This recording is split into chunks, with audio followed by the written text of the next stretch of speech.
Class 9-এর ছেলেদের উদ্দেশ্যে বলছি, তোমাদের এই নোটসটা আমি গ্রুপে পাঠিয়ে দিয়েছিলাম। এই নোটসটার প্রথম দিক থেকে 5টা কোশ্চেন আমি আলোচনা করে দিয়েছিলাম। এই যে 5টা কোশ্চেন আমি আলোচনা করেছিলাম, তার মধ্যে থ্রম্বোসিস দিয়ে আমি শেষ করেছিলাম। আজকে 6 নম্বর কোশ্চেনটা আলোচনা করব। রক্ত কাকে বলে তোমাদের জানতে হবে। অস্বচ্ছ, লবণাক্ত, ক্ষারধর্মী তরল যৌগকলাকে রক্ত বলে। রক্তের সংজ্ঞায় কিন্তু তরল যৌগকলা কতটা রাখতে হবে। তরল যৌগকলা, তরল যৌগকলা রক্তের সংজ্ঞাতে কিন্তু তরল যৌগকলা কতটা রাখতেই হবে। অস্বচ্ছ, লবণাক্ত, ক্ষারধর্মী তরল যৌগকলাকেই রক্ত বলা হয়। এখন এই রক্তকে আমরা তরল যৌগকলা বলে থাকি কেন? পরীক্ষায় খুব আসে। রক্তকে আমরা তরল যৌগকলা বলছি। রক্তকে তরল যৌগকলা বলার প্রধানত 3টে কারণ আছে। রক্ত তরল যৌগকলার মতো, রক্ত যৌগকলার মতো ভ্রূণের মেসোডার্ম স্তর থেকে তৈরি হয়। 2 নম্বর, যৌগকলার মতো রক্তের মধ্যে খুব বেশি পরিমাণে ধাত্র বস্তু থাকে, ম্যাট্রিক্স বলা হয়। 3 নম্বর, রক্ত যৌগকলার মতো দেহের বিভিন্ন কলাকোষ এবং অঙ্গ প্রত্যঙ্গের মধ্যে যোগাযোগ রক্ষা করে। আরো একটা পয়েন্টস বলা যায়, রক্তে কোন রকমের ভিত্তি পর্দা থাকে না।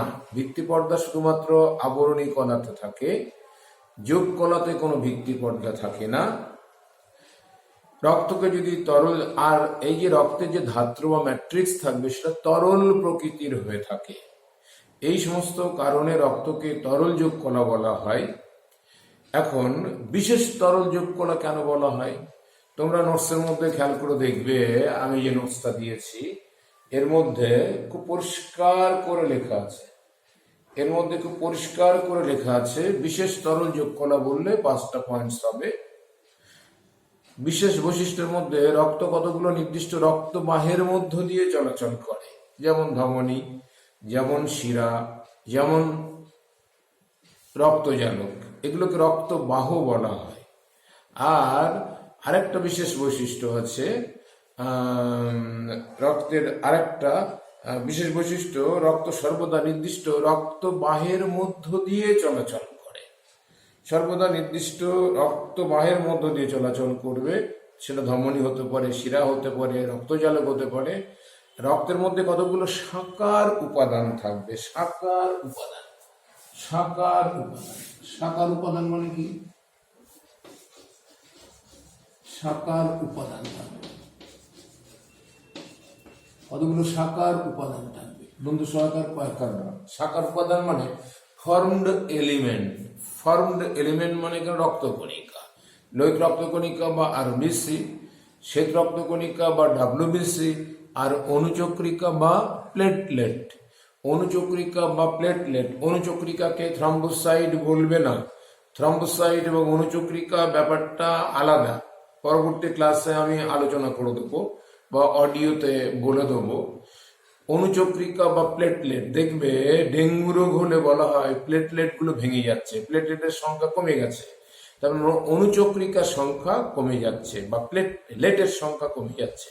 প্লেটলেট এবং থ্রম্বোসাইট ব্যাপারটা সম্পূর্ণ আলাদা, একটু মাথা রাখবে। আমাদের ক্ষেত্রে প্লেটলেট থাকে স্তন্যপায়ী প্রাণী বাদ দিলে, যে সমস্ত প্রাণীদের অনুচক্রিকার মতো অনেকটা কাজ করে এমন রক্তকণিকা থাকে তাকে বলা হয় থ্রম্বোসাইট। এবং থ্রম্বোসাইটের মধ্যে সবসময় নিউক্লিয়াস থাকে, অনুচক্রিকার মধ্যে নিউক্লিয়াস থাকে না, এটা কোষীয় ভগ্নাংশ। এই অনুচক্রিকা এবং থ্রম্বোসাইট কিন্তু এক জিনিস না, এটা তোমাদের একটু মাথায় রাখতে হবে। এরপরে চলে যাওয়া নোটসের মধ্যে রক্তের উপাদানগুলো ছকের মাধ্যমে দেখানো হয়েছে। রক্তের উপাদানগুলো ছকের মাধ্যমে দেখানো হয়েছে। এই ছকটা খুব দাড়ি কমা সহ ভালো করে মুখস্থ করবে। রক্তের উপাদান রক্তরস এবং রক্তকণিকা। রক্তরস থাকে 55%, রক্তকণিকা থাকে 45%। রক্তরসের মধ্যে জল থাকে প্রায় 90 ভাগ, জৈব অজৈব বস্তু থাকে প্রায় 10 ভাগ। রক্তকণিকার মধ্যে যে 45% রক্তকণিকা থাকে, তার মধ্যে লোহিত রক্তকণিকা থাকে, তাদের সংখ্যাটা টেবিল আকারে দেখবে দেওয়া আছে। হ্যাঁ, লোহিত রক্তকণিকা প্রায় 45 লাখ থেকে শুরু করে 50 লক্ষ পর্যন্ত প্রতি ঘন মিলিমিটার রক্তে। শ্বেত রক্তকণিকা মোটামুটি 5000 থেকে 8000 মতো থাকে। আর অনুচক্রিকা থাকে 2.5 লাখ থেকে 3 লাখ মতন, 2.5 লাখ থেকে 3 লাখ মতো থাকে। এই 2.5 লাখ থেকে 3 লাখ মতো থাকবে তোমার শ্বেত রক্তকণিকা, এই অনুচক্রিকা। এবার এই যে কোনো কোনো বইতে এদের সংখ্যা একটু পরিবর্তন হতে পারে, 2000 3000 একটু এদিক ওদিক হতে পারে, তাতে কোনো অসুবিধা নেই। আমি দেখবে তোমাদের একটা লোহিত কণিকা, শ্বেতকণিকা এবং অনুচক্রিকার পার্থক্য পাঠিয়ে দিয়েছি এর আগে হোয়াটসঅ্যাপে। ওই টেবিলটা দেখে দেখে খুব ভালো করে করবে। রক্তের যে জৈব উপাদান সেগুলোর নাম মনে রেখে দেবে। শর্করা, প্রোটিন, ফ্যাট জাতীয় যৌগ, রেচন বস্তু, খড়িত বস্তু, রঞ্জক পদার্থ, এগুলোর নাম মনে রেখে দেবে। অজৈব বস্তুর মধ্যে গ্যাসীয় বস্তু এবং বিভিন্ন খনিজ পদার্থ থাকে, এগুলো মনে রাখতে হবে। গ্যাসীয় বস্তুর মধ্যে অক্সিজেন, কার্বন ডাই অক্সাইড এবং সামান্য নাইট্রোজেন থাকে। আর খনিজ পদার্থের মধ্যে সোডিয়াম, পটাশিয়াম, ক্যালসিয়াম, ম্যাগনেসিয়াম, এদের ক্লোরাইড লবণ, সালফেট লবণ, ফসফেট লবণ থাকে। পরীক্ষায় খুব দেয় রক্তে কোন শর্করা থাকে, গ্লুকোজ হবে উত্তর। রক্তে যে প্রোটিনগুলো থাকে, প্রোটিনগুলো কিন্তু মাথায় রাখতে হবে। রক্তে 4টে প্রোটিন থাকবে, দেখবে নোটসের মধ্যে লেখা রয়েছে। Serum albumin, serum globulin, prothrombin এবং ফাইব্রিনোজেন প্রোটিন। এই যে রেচন পদার্থ হিসাবে অ্যামোনিয়া, ইউরিয়া, ইউরিক অ্যাসিড থাকে। খরিত পদার্থ হিসাবে হরমোন এনজাইম থাকে। রঞ্জক পদার্থ হিসাবে বিলিরুবিন এবং বিলিভার্ডিন থাকে। 5 নম্বর পাতাতে রক্তের উপাদানগুলো ছকের মাধ্যমে দেখানো হয়েছে। 6 নম্বর পাতাতে একটু ভালো করে খেয়াল করে দেখবে, লোহিত কণিকা, শ্বেতকণিকা এবং অনুচক্রিকার একটা টেবিল দেওয়া হয়েছে। এই টেবিলটা একটু মুখস্থ রাখার চেষ্টা করবে। এখান থেকে লোহিত কণিকা, শ্বেতকণিকা এবং অনুচক্রিকার পার্থক্য দিতে পারে, যদিও এখানে অনুচক্রিকা বা প্লেটলেট আমি দিইনি। পরে যে হোয়াটসঅ্যাপ করে একটা পাতা পাঠিয়ে দিয়েছি, তার মধ্যে দেখবে প্লেটলেট কতটা উল্লেখ করা রয়েছে। রক্তের সাধারণ কাজ পড়বে 6 নম্বর পাতাতে। দেখো রক্তের সাধারণ কাজ রয়েছে, অনেকগুলো কাজ রয়েছে রক্তের। পরিবহন সংক্রান্ত কাজ, খাদ্যরস পরিবহন করবে, জল পরিবহন করবে, অক্সিজেন, কার্বন ডাই অক্সাইড পরিবহন করবে, হরমোন পরিবহন করবে, রেচন পদার্থ পরিবহন করবে, ভিটামিন পরিবহন করবে। এগুলো পরিবহন সংক্রান্ত কাজ। মাথায় রাখবে, পরিবহন সংক্রান্ত কাজ যদি চাওয়া হয় তাহলে কিন্তু পরিবহনের উপর ভিত্তি করে যে 5টা পয়েন্টস আমার নোটে লেখা রয়েছে সেই 5টা দিকে লিখতে হবে। রক্ত আমাদের ইমিউনিটি বা অনাক্রম্যতা প্রদান করে। ইমিউনিটি বা অনাক্রম্যতা, রক্তের মধ্যে যে শ্বেতকণিকা থাকে তার মধ্যে লিম্ফোসাইট এবং মনোসাইট, এরা আমাদের ইমিউনিটি বা রক্ত অনাক্রম্যতা প্রদান করে, দেহের অনাক্রম্যতা প্রদান করে। রক্তের অনাক্রম্যতা জনিত কাজ লেখো, মানে হচ্ছে লিম্ফোসাইট এবং মনোসাইট শ্বেতকণিকা। তোমরা দেখবে নোটের মধ্যে লেখা আছে শ্বেতকণিকা দানাদার এবং অদানাদার 2 রকমের হয়। দানাদার শ্বেতকণিকা মানে 3 রকমের, নিউট্রোফিল, ইওসিনোফিল, বেসোফিল। আর অদানাদার শ্বেতকণিকা মানে লিম্ফোসাইট এবং মনোসাইট। এই 5 রকমের টোটাল শ্বেত রক্তকণিকা হয়। এই নোটের মধ্যে টেবিল আকারে দেওয়া আছে, এখান থেকে একটু ভালো করে দেখে নেবে। টেবিল আকারে সব দেওয়া রয়েছে, একটু ভালো করে দেখে নেবে। নেক্সট চলে যাই রক্তের রক্ষণাত্মক কাজ। রক্ষণাত্মক কাজ, ফ্যাগোসাইটোসিস পদ্ধতিতে নিউট্রোফিল এবং মনোসাইট রোগ জীবাণুকে মেরে দিয়ে আমাদের দেহকে সুরক্ষিত করে। এছাড়াও আমাদের দেহে তাপ নিয়ন্ত্রণেও রক্তে বিশেষ ভূমিকা রয়েছে। কলাকোষের মধ্যে যে তাপ তৈরি হচ্ছে, রক্ত সেই তাপটাকে নিয়ে দেহের সমস্ত অংশে সমানভাবে ছড়িয়ে দেবে। তোমরা একটু খেয়াল করে দেখবে, অনেক সময় শীতের দিনে আমাদের খুব ঠান্ডা লেগে গেলে আমরা হাতে হাত ঘষি। হাতে হাত ঘষে উফ কি ঠান্ডা রে বাবা। তার মানে যে হাতে হাত ঘষি, এই যে যান্ত্রিক শক্তি তাপ শক্তিতে রূপান্তরিত হচ্ছে, এই তাপটা আমাদের যে হাতে তৈরি হলো রক্তের মাধ্যমে কিন্তু আমাদের দেহের সমস্ত জায়গায় ছড়িয়ে পড়ছে। অনেক সময় দেখবে বলা হয় পায়ে তালুতে ভালো করে তেল দিয়ে ঘষে নেয়, তাহলে কি যে তাপ তৈরি হবে সেই তাপটা রক্তের মাধ্যমে দেহের সব জায়গায় ছড়িয়ে পড়বে, ফলে দেহ গরম থাকবে। এটা কিন্তু অনেক সময় বিভিন্ন কারণে দেহ ঠান্ডা হয়ে গেলে আমরা হাতে তেল দিয়ে ভালো করে পালিশ করে দিই, যাতে ঘষে দিই, পায়ের তালুতে তেল দিয়ে ঘষে দিই তাপ উৎপাদনের জন্য। সে তাপটা দিয়ে সব জায়গায় রক্ত দিয়ে ছড়িয়ে পড়ে। এই রক্তের কাজ, রক্তরস কাকে বলে করতে হবে, রক্তের তরল ধাত্রকে রক্তরস বলা হয়, হালকা হলদে রঙের, 6 নম্বর পাতাতে দেখবে। রক্তের যে যে কাজগুলো রয়েছে রক্তরসের কাজগুলো মোটামুটি একই রকমের। এই জন্য আমি এখানে বাদ লিখে রেখে দিয়েছি, পড়তে পারো। যেখানে বাদ লেখা রয়েছে সেটা যদি কেউ পড়ো কোনো ক্ষতি নেই, কিন্তু বাদ লেখাগুলো যদি বাদ দিয়ে দাও তাতেও কোনো ক্ষতি নেই। বাদ লেখা অংশগুলো পড়লে জ্ঞান বাড়ে, সেই হিসাবে তোমরা পড়তে পারো। যদি মনে হয় যে না স্যার আমি এই মুহূর্তে জ্ঞান বৃদ্ধির আমার দরকার নেই, আমার যে সিলেবাসের অংশগুলো রয়েছে সেগুলো আমি ভালো করে পড়ি, তাহলে তোমরা বাদ দেওয়া অংশগুলো পড়ো না। এখন না পড়লেও কোনো ক্ষতি নেই, পড়তে পারো যদি মনে হয়। এরপরে 7 নম্বর পাতাতে চলে যাও। 7 নম্বর পাতা, পেজ নাম্বার 7 দেখো খেয়াল করে, পেজ নাম্বার 7। এখানে হিমোগ্লোবিন এবং হিমোসায়ানিন নিয়ে প্রশ্নটা রয়েছে। রক্তের লোহিত কণিকার মধ্যে লৌহ ঘটিত রঞ্জক পদার্থ থাকে মেরুদণ্ডী প্রাণীদের ক্ষেত্রে, একে হিমোগ্লোবিন বলা হয়। আর কেঁচো যোগ, এটা অমেরুদণ্ডী প্রাণী, এদের রক্তরসের মধ্যে লৌহ ঘটিত রঞ্জক পদার্থ থাকে, এটা প্রোটিন ধর্মী হয়, এটাই হিমোগ্লোবিন। সেই জন্য যদি বলা হয় যে আমাদের ক্ষেত্রে হিমোগ্লোবিন কোথায় থাকে, লোহিত রক্ত কণিকার মধ্যে থাকে।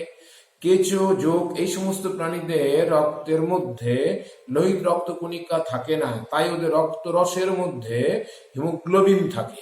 হিমোগ্লোবিন লৌহ ঘটিত রঞ্জক পদার্থ, যা প্রোটিন ধর্মী হয়, আমাদের দেহে অক্সিজেন এবং কার্বন ডাইঅক্সাইড পরিবহনে বিশেষ ভূমিকা নিয়ে থাকে। হিমোগ্লোবিনের প্রধান কাজ হচ্ছে অক্সিজেন পরিবহন করা। ফুসফুস থেকে অক্সিজেন রক্তের মধ্যে প্রবেশ করবে, হিমোগ্লোবিন সেই অক্সিজেনের সঙ্গে যুক্ত হয়ে হিমোগ্লোবিন বলে একটা যৌগ তৈরি করবে। সে হিমোগ্লোবিন যৌগগুলো কোষে কোষে পরিবাহিত হবে এবং সেখানে অক্সিজেন ঢুকে পড়বে, হিমোগ্লোবিন আবার মুক্ত হয়ে যাবে। এছাড়াও সামান্য পরিমাণে কার্বন ডাইঅক্সাইড পরিবহন করে।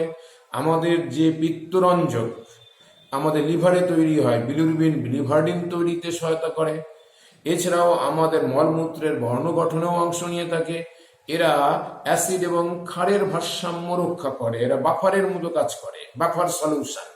যে সলিউশন অ্যাসিড এবং ক্ষার এর সমতা রক্ষা করে, সেই পরীক্ষা নিরীক্ষাতে ব্যবহার করা হয়। বাফার সলিউশন বাফার হিসাবে কাজ করে। আর হিমোগ্লোবিন কাকে বলে, হিমোগ্লোবিন কোথায় থাকে, হিমোগ্লোবিনের কাজ করতে হবে। হিমোসায়ানিন তোমাদের ক্লাস 9-এর বইতে খুব একটা এখন থাকে না, তাহলে আমি বলবো হিমোসায়ানিন পড়বে। চিংড়ি বা কাঁকড়ার রক্ত কিন্তু থাকে, এটা হালকা নীল বর্ণের হয়, এমনকি শামুকের দেহেও রক্ত থাকে, হালকা নীল বর্ণের হয়। এই যে হিমোসায়ানিন তাম্র ঘটিত অর্থাৎ তামাযুক্ত, তামাযুক্ত হালকা নীল বর্ণের পিগমেন্ট বা রঞ্জক পদার্থ, এরও কাজ কিন্তু অক্সিজেন পরিবহন করা। চিংড়ি, কাঁকড়া, শামুক জাতীয় প্রাণীদের রক্তরসের মধ্যে থাকবে। এদের রক্তকণিকা লোহিত কণিকা হিসাবে থাকে না, এদের কোনো লোহিত কণিকাই থাকে না। এদের রক্তরসের মধ্যে হিমোসায়ানিন থাকে। হিমোগ্লোবিন এবং হিমোসায়ানিনের পার্থক্য নোটের মধ্যে দেখবে 4টে লেখা আছে, 4টেই তোমাদের পড়তে হবে। এবার অ্যানিমিয়া বলে একটা রোগ আমরা খুব শুনতে পাই, অ্যানিমিয়া তোমরা নিচু ক্লাসেও পড়েছে। যদি রক্তে হিমোগ্লোবিনের পরিমাণ কমে যায় তাহলে অ্যানিমিয়া রোগ দেখা দেয়। এখন প্রশ্ন হচ্ছে হিমোগ্লোবিনের পরিমাণ কমে কেন? নানা রকম কারণে কমতে পারে। তার মধ্যে লৌহযুক্ত খাবারের অপুষ্টিজনিত কারণ লৌহ ঘটিত অপুষ্টিজনিত কারণে কিন্তু হয়। এছাড়াও তোমাদের যদি ওই হুক ওয়ার্মের কোনো ইনফেকশন থাকে, কৃমি ঘটিত কোনো রোগ থাকে, তাহলেও কিন্তু অ্যানিমিয়া রোগ হতে পারে। এই জন্য পুষ্টিকর খাদ্য খাবার খেতে হয় এবং পরিষ্কার পরিচ্ছন্ন খাবার খেতে হয়। এখন অ্যানিমিয়া যদি তীব্র আকারে দেখা দেয় তাহলে শ্বাসকষ্ট দেখা দেবে, দেহ খুব দুর্বল হতে পড়বে, ঝিমুনি আসবে, হ্যাঁ, তারপরে হচ্ছে তোমার কাজে এনার্জি পাবে না, চোখ মুখগুলো একটু ফ্যাকাশে ফ্যাকাশে হয়ে যাবে। এই ইমিউনিটি বা অনাক্রম্যতা, এই অ্যানিমিয়া বা রক্তাল্পতা কাকে বলে এবং রক্তাল্পতার কারণগুলো কি কি, এগুলো তোমাদের একটু পড়তে হবে। এরপরে 8 নম্বর পাতাতে চলে যাও। 8 নম্বর পাতাতে দেখো, 8 নম্বর পাতাতে দেখো ভালো করে খেয়াল করে, হৃৎপিণ্ড এবং হৃৎপিণ্ড সংক্রান্ত প্রশ্নগুলো দেওয়া হচ্ছে। হৃৎপিণ্ড সংক্রান্ত প্রশ্ন দেওয়া হচ্ছে।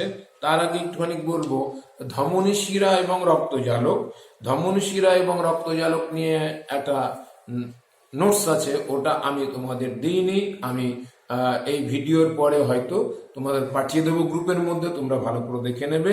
হৃৎপিণ্ড হচ্ছে আমাদের পাম্প যন্ত্র বিশেষ একটা অঙ্গ, যেটা আমাদের বুকের বাদিকে সামান্য একটু বাদিকে ঘেঁষে অবস্থান করে।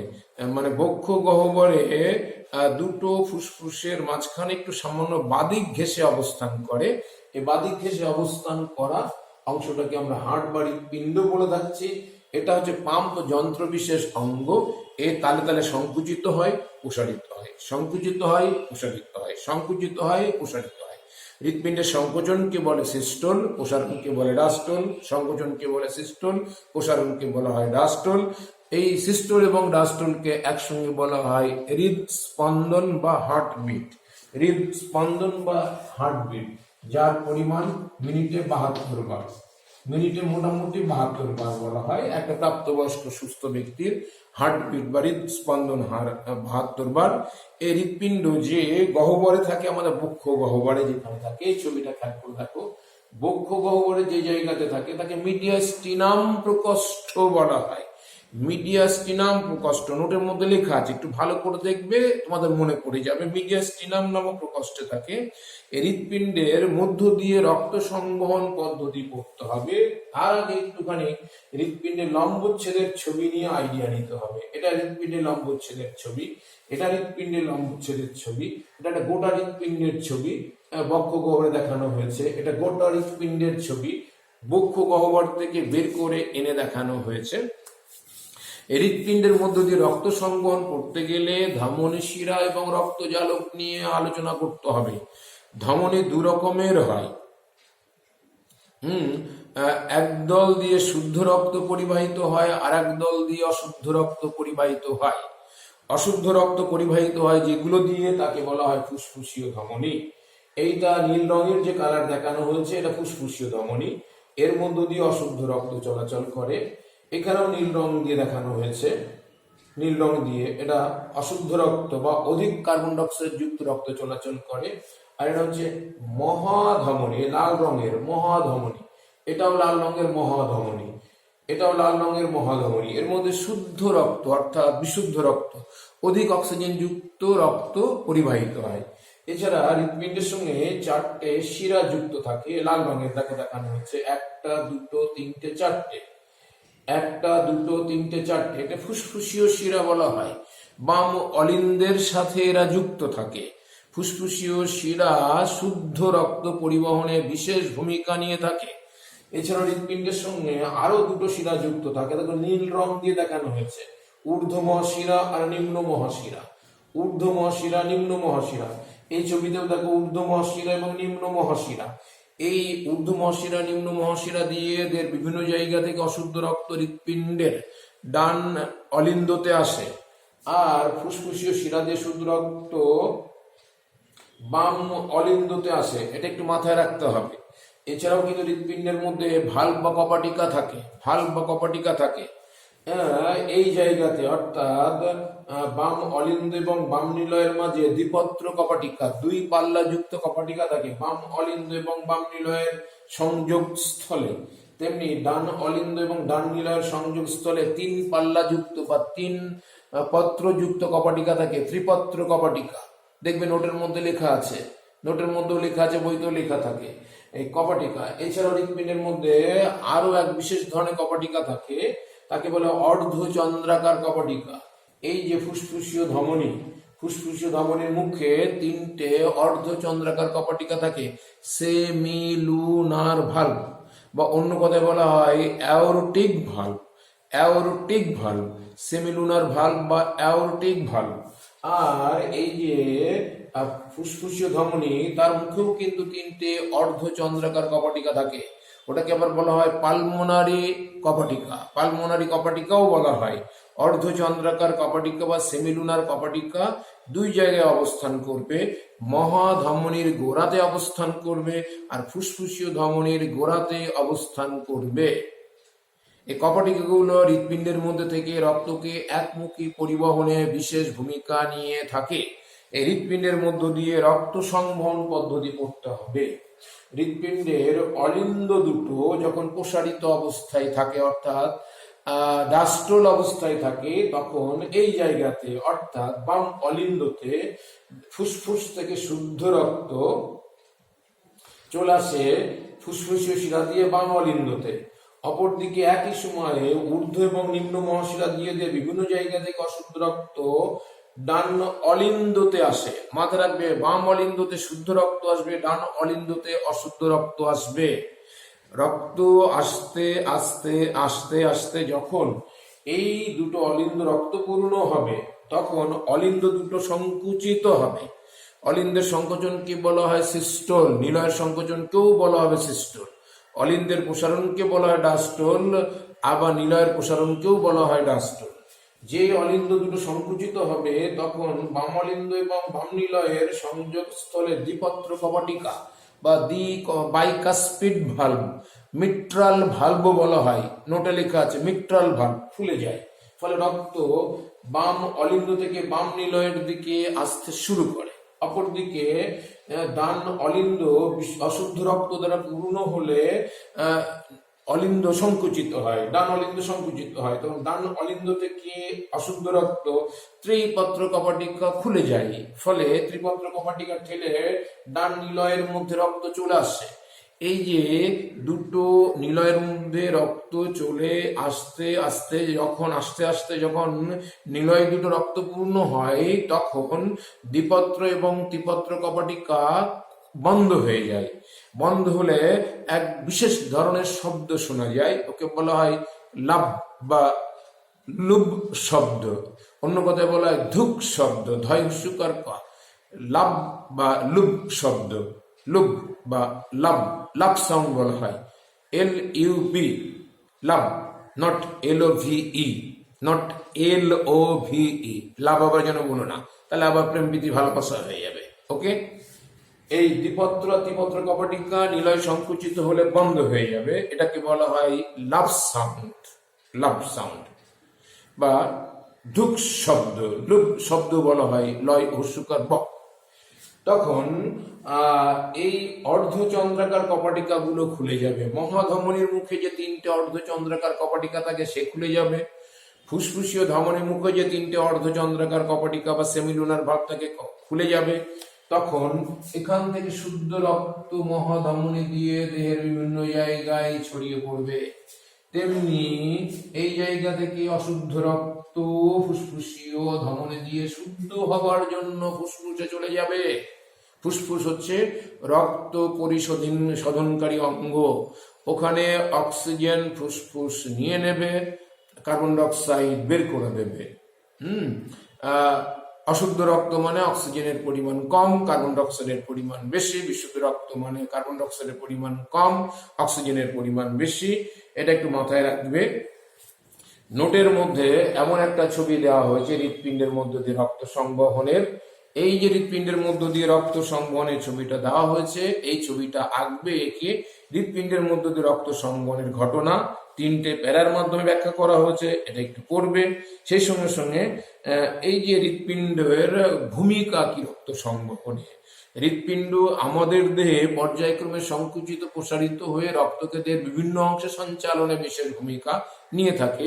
হৃৎপিণ্ড যদি বন্ধ হয়ে যায়, তার রক্ত সঞ্চালন বন্ধ হয়ে যাবে, সেই ব্যক্তির হার্ট অ্যাটাক হবে, কিছুক্ষণ পরে সে মারা যাবে। এটাই হচ্ছে মেডিকেল সায়েন্সের নিয়ম। যত তাড়াতাড়ি সম্ভব তাকে মানে ডাক্তারি পরিভাষায় তাকে সাপোর্ট দিতে হবে। একদম লাস্টে আমি চলে যাব যে এই যে হৃৎপিণ্ডের মধ্যে রক্ত সঞ্চালিত হচ্ছে, কেন হচ্ছে? আমাদের দেহে রক্ত সঞ্চালনের কারণ কি দেখবে পেজ নাম্বার 8-এ লেখা আছে।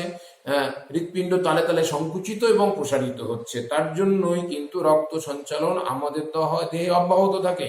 পুষ্টি পদার্থ এবং অন্যান্য পদার্থগুলো পরিবহনের জন্য আমাদের দেহে রক্ত সঞ্চালনের কিন্তু একটা বিশেষ ভূমিকা। এই মানে আমাদের দেহে রক্ত সংবহনের কারণ কি দেখো লেখা রয়েছে 8 নম্বর পাতার শেষের দিকে, এটা একটু পড়তে হবে। এই হৃৎপিণ্ডের বাইরে একটা পাতলা আবরণ থাকে, হৃৎপিণ্ডের বাইরে একটা পাতলা আবরণ থাকে, হৃৎপিণ্ডের বাইরে একটা পাতলা আবরণ থাকে, হৃৎপিণ্ডকে ঘর্ষণজনিত আঘাত থেকে রক্ষা করে। হৃৎপিণ্ডের বাইরে যে পাতলা আবরণ থাকে যা হৃৎপিণ্ডকে ঘর্ষণজনিত আঘাত থেকে রক্ষা করে, এটি হলো পেরিকার্ডিয়াম। পেরিকার্ডিয়াম 8 নম্বর পাতার একেবারে নিচের দিকে লেখা রয়েছে পেরিকার্ডিয়াম বা হৃদঝিল্লি। হৃৎপিণ্ডের আবরণকে হৃদঝিল্লি বা ইংরেজিতে বলা হয় pericardium. Last question page number 9 দেখো, লসিকা। লসিকা হচ্ছে পরিবর্তিত কলারস, রক্তে রক্তরস থেকে তৈরি হয়। এর মধ্যে রক্তকণিকা কম পরিমাণে থাকে, এর মধ্যে লোহিতকণিকা থাকে না, অনুচক্রিকা থাকে না, শ্বেতকণিকা থাকতে পারে, কিছু কিছু শ্বেতকণিকা, বিশেষ করে লিম্ফোসাইট শ্বেতকণিকা থাকে। এর মধ্যে প্রোটিন জাতীয় পদার্থের পরিমাণ খুব কম পরিমাণে থাকে। এই লসিকা পরিবর্তিত কলারস, এর মধ্যে কোনো হিমোগ্লোবিন থাকবে না, লোহিত রক্তকণিকা থাকবে না। এটা হালকা হলদে রঙের হয় বা বর্ণহীন হয়ে থাকে, হালকা হলদে রঙের বা বর্ণহীন হয়ে থাকে, এটা একটু মাথায় রাখতে হবে। হালকা হলদে রঙের বা বর্ণহীন হয়ে থাকে। আর রক্ত যেমন দ্রুত তঞ্চিত হয়, লসিকা তেমন দ্রুত তঞ্চিত হয় না, অতি ধীরে ধীরে তঞ্চিত হয়। এই রক্ত এবং লসিকার পার্থক্য 9 নম্বর পাতাতে দেখো লেখা আছে, যেগুলোতে স্টার চিহ্ন দেওয়া রয়েছে সেইগুলোতে পড়বে। আর রক্তের যেমন যেমন কাজ, লসিকার কাজ অনেকটা। যেমন লসিকা কি করে, আমাদের বিভিন্ন পদার্থের কলাকোষের মধ্যে পরিবহন করে এবং সেখান থেকে অপ্রয়োজনীয় বস্তুগুলোকে ধরে নিয়ে এসে রক্তকে দেয় এবং রক্ত সেটা দেহের বাইরে বের করার জন্য কিডনিকে অথবা ফুসফুসকে দেয়।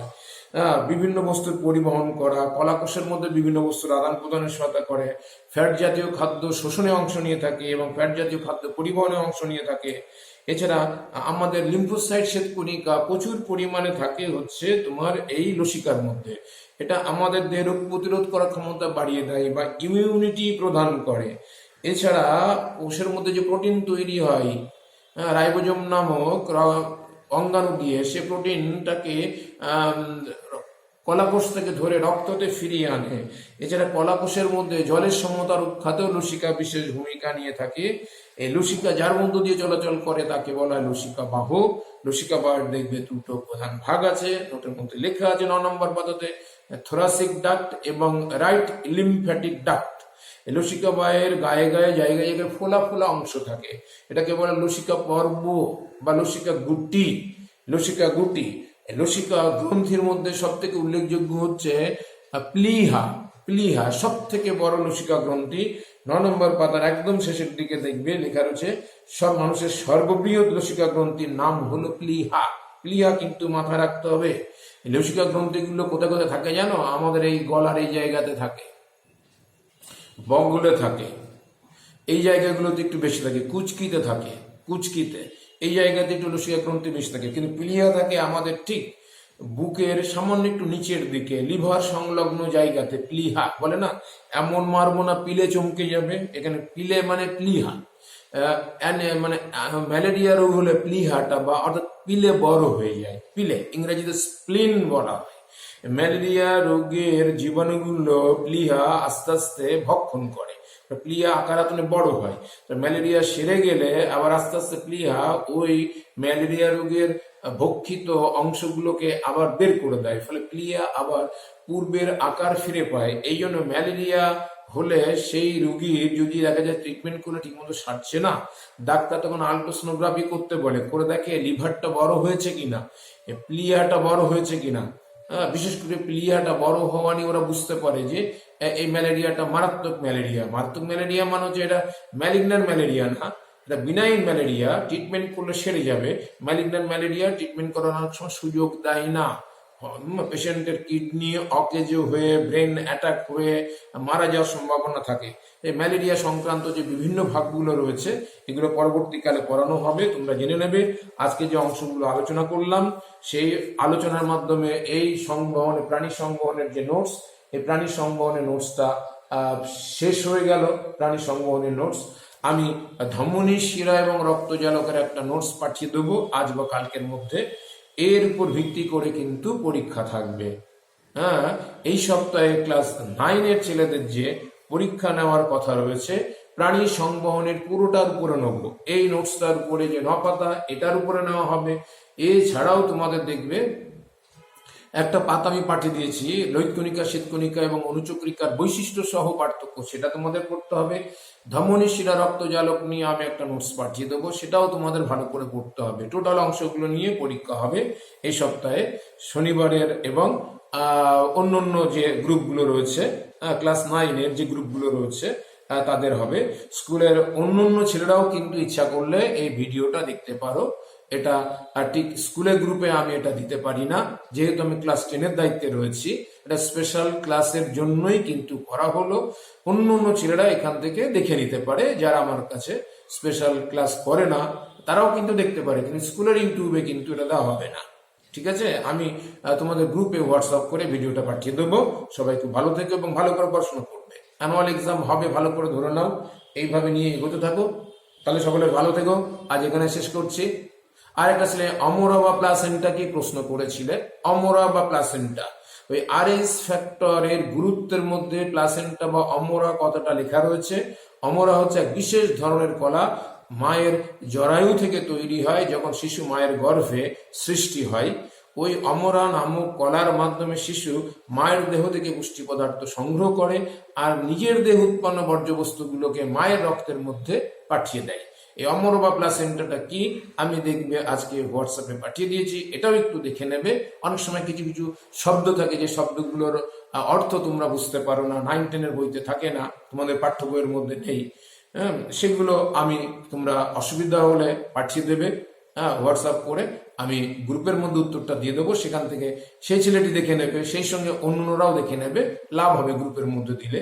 যে কোশ্চেন করবে আমাকে ব্যক্তিগতভাবে, গ্রুপের মধ্যেও করতে পারে, কোনো অসুবিধা নেই। গ্রুপের মধ্যে কোশ্চেন করতে পারো, গ্রুপের মধ্যে করাটা বেশি ভালো। গ্রুপের মধ্যে কোশ্চেন করবে, যার যা থাকবে আমি গ্রুপের মধ্যে উত্তর দিয়ে দেবো। আর সমস্ত স্পেশাল কোচিং এর ছেলেগুলো ভালো করে দেখে নেবে। আজ এখানে